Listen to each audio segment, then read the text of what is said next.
It's Tuesday, the 30th of November 2021. It's time for the local news for today. Good morning, my name is Shanine Wilfrid. In today's news, hospitality sector wants to stay open till 11 p.m. Former chief of the Trio indigenous tribe buried. Entry policy for risk countries tightened. And registry offices opened in Pamaka region. We will be open until 11 p.m. tomorrow, so says Jonathan Marto Di Harjo, chairman of the Hospitality Association Suriname (VHS), during a press conference yesterday. This is contrary to what the Minister of Health, Amar Ramadan, announced Sunday during the regular press conference. The minister indicated that the curfew that had previously been set at 11 p.m. will be brought back to 9 p.m. as of yesterday. The minister further indicated that this decision was not taken on the basis of the epidemiological data, but based on the behavior of people who party and the hospitality sector that allow music bands on the terraces. Marto Di Harjo says the sector will protest against the government's decision. He explains that despite VHS being in close contact with the National Coordination Team, they had to hear the news through the media. According to Marto Di Harjo, the association is aware of the illegal parties and the music bands that perform on the various terraces. This issue has already been brought to the attention of the NCT with the question of how this could be addressed. VHS had a proposal on how to counter this, but have not had the green light of the NCT. Minister Ramadan says no authorization has been granted to any sector to organize parties.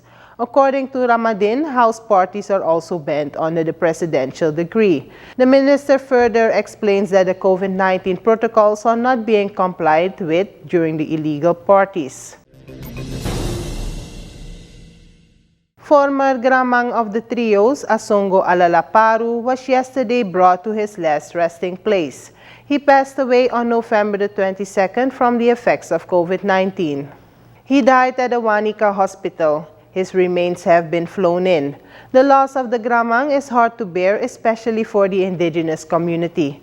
According to current Gramang, Jemmy Turumang, who took over from his grandfather last September, the former chief has made a strong case for the land rights law of the indigenous and tribal people.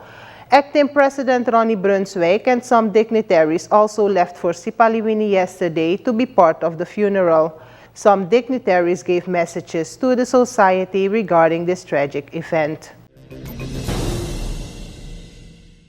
The entry policy for travelers from risk countries has been retightened due to the outbreak of the new COVID-19 variant Omicron.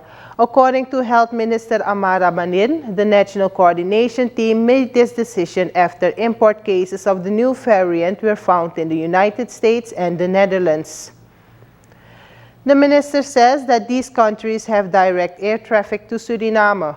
The Omicron variant of the coronavirus is, according to the World Health Organization, a major global risk that countries should prepare well. Outbreaks of the new variant could have major consequences, WHO said earlier in a press statement. It is further stated that Omicron is very worrisome and that the global risk to become infected with this variant is very high. Ramadan tries to protect the Surinamese society as much as possible. That is why he indicates that there are sanctions associated with violating the entry rules. In addition, infected